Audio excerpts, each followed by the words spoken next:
ఎప్పుడు ఇలాగే తిరుగుతారు ఏ పని చేయకుండా. అత్తయ్య గారు, అటు ఇటు తిరగడం కాదు, ఇల్లు తుడవండి. నేను ఇంకా గిన్నెలు తోమాలి, టిఫిన్ రెడీ చేయాలి. అలాగే. నన్నే ఇల్లు తొడవమాటదా? చెప్తాను నీ పని.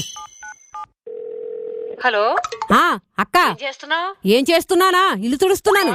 కోడలా బెడ్రూమ్ లో ఉంది.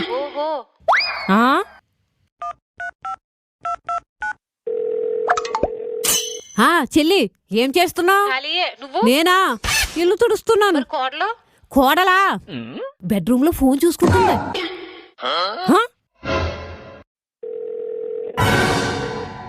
పిన్ని, ఏం చేస్తున్నావు? నేనా? ఇదిగో ఇల్లు తుడుస్తున్నాను. కోడలా బెడ్రూమ్ లో పడుకుంది. నోరు విప్పితే అబద్ధాలు. ఏదో నాకు పని ఉందని ఇల్లు తుడవమంటే అందరికీ